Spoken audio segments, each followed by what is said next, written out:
Welcome back. Okay, so now your painting is dry. I want you to notice that while we were away, I did add a few more highlights of that circle that I like so much, so it would pop. And it seems to me like a bouquet now. It looks like a bouquet to me. So I have a heater in the yurt. It's a really beautiful, cold, blustery, rainy day. And for those of you in the Pacific Northwest and along the west coast of the US, having rain right now is just such a beautiful thing because of all the wildfires up and down the coast. So we love the rain. We love that it's blustery. So I actually have a heater and I put this under the heater to dry it more quickly. You can do that. They have handheld heating units, which I don't own, but would love one. Hint, hint to any family member watching this. I'm just kidding. It's not completely dry. So the first thing I'm going to do is blot it a little bit, just a little. Do you see there's a little blue there? I mean, it's almost completely dry. Don't do this if it's wet because you will ruin it. I just want to make sure that it doesn't mess up our project. I think we got it though. See, there's nothing really showing up on that rag. Okay, now I'm going to go step by step with this. And the first step is you're simply going to turn this page on its tummy.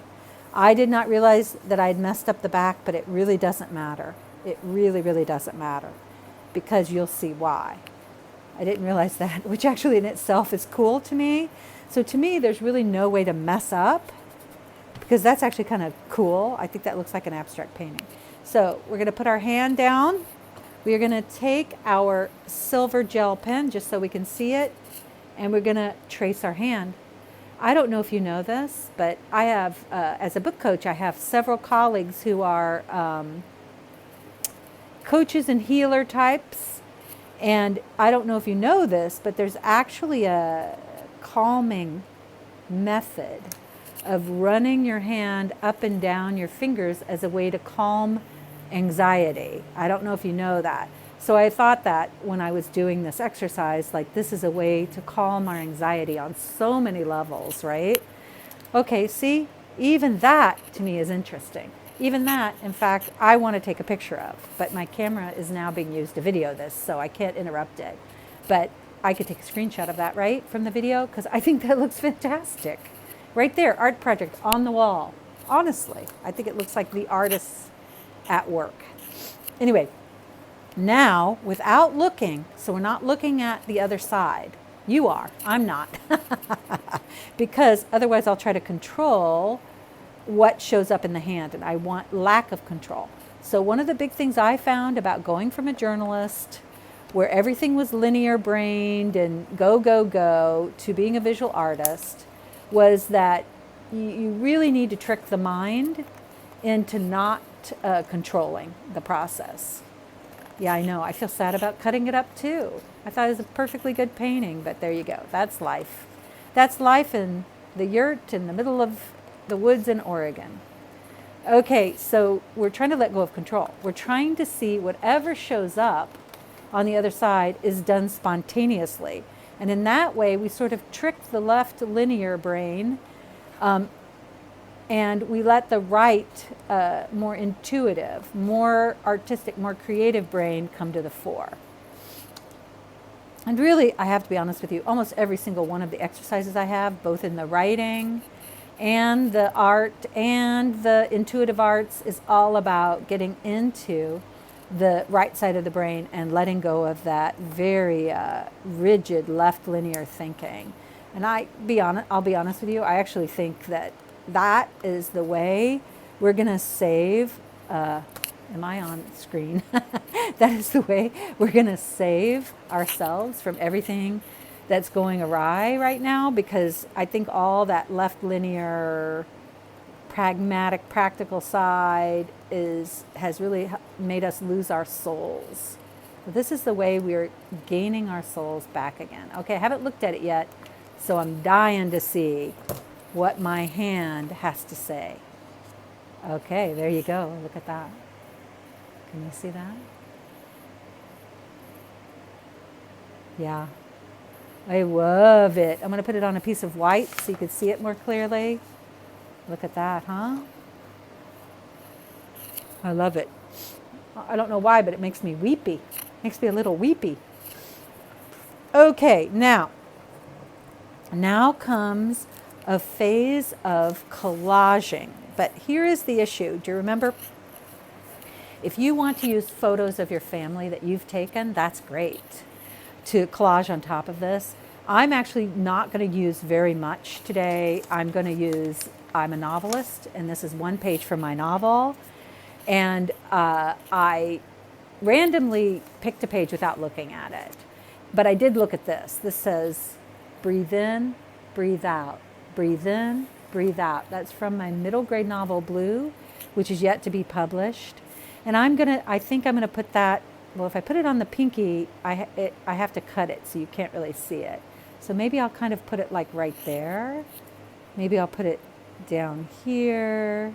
Breathe in, breathe out, we'll see. The other thing I'm gonna do, and again, we're really evoking the randomness. I'm gonna go like this, and I can see that the lines through the paper, but I can't see what they say. And I'm gonna randomly choose a sentence here and cut it out, just random, and see if there's something fun in this that I can use, okay? It says, images of her grandma floated up and popped like bubbles in a bathtub. Images of her grandma floated up and popped like bubbles in a bathtub. I like that. I actually really dig that. So we're gonna randomly put that on there. How? I'm not exactly sure. Maybe I'll put it up the finger like that, right? Okay, so we're in the creative process now. I don't know what we're doing. I'm just playing. So I have some scraps from yesterday. So find whatever you have around you. Make it up if you want to go. In fact, let's just use this scrap. Let's just use the scrap from the hand that you just cut. Now I'm going to turn it over, and what do you think? I think a heart. So I'm just going to randomly cut a really fun heart. And I'm going to put that heart somewhere on the hand. Now you're saying, well, it kind of looks like the same color, but what'll happen is it'll give it texture, right? So even though it might look like the same color, it might give it some texture, right? If I do that. Okay, that's another idea. So what else do we want to put? Another heart, okay? I heard that. Somebody said, one more heart, one more heart. Okay, I'm going to do that right in the corner of that. We got some nice blue there. So see, that might be more interesting here because it interrupts it with some blue. And then this one, yeah, I might just make a little thing like that. Heart at the wrist where the pulse is, right? Isn't that interesting? Okay, so again, I'm going to do a couple more things here and then we're going to shellac it. All right, I'm going to again take this, and I can see the sentences, but I don't know what they say particularly, and I'm just going to grab one. My gosh. Maisie Grace really didn't like her grandma. Oh my gosh, I'm going to cut that out. I'm going to use that. That's too funny. That's too funny. It actually speaks to me about the book and my own journey, so I like it. So maybe we'll put that there. Now what if we cut this up? This is the spontaneity thing. Like I'm just thinking as we're going. Images of her grandma. Floated and popped like bubbles in a bathtub. So look at that. So then we can kind of do it like that. Oh my gosh, that's cool. I like that. And put a little heart there. Oh, I like that. It's getting there, isn't it? Okay, we're going to do one more for one of the fingers. And then we're going to shellac it and call it. Okay? I'm again just cutting out a sentence. Now, you're saying, but I'm not a writer. What should I do? Go to the writing exercise on random poetry.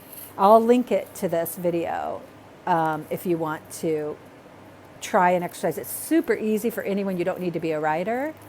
Or you could just take, write anything down or take something from writing from a magazine. She's so mean to my mom. She doesn't like that mom is an artist. I'm going to do. She doesn't like that mom is an artist. Okay. And again, sure, I want this to be joyful, but if that's what comes up, I'm going to trust there's a reason it's coming up. All right. Now, I do want a little more of this kind of relief, like it sticks up. And I have this one here. Let me see what I can do with this. It sticks over the edge of there. It sticks over the edge of the wrist. So I like that. Although that covers that up, I can do it like that, can't I? I'm going to do one other little thing for the finger, but I don't know what. So let's just imagine. Oh, don't look at it. Don't look at the other side or you'll control it. And we're trying not to control it. So what if I did a spiral? I have no idea how that would work. And in fact, it can't be on the little finger unless it's super thin. So I'm going to do a thin spiral. I don't know. We could try it though, right?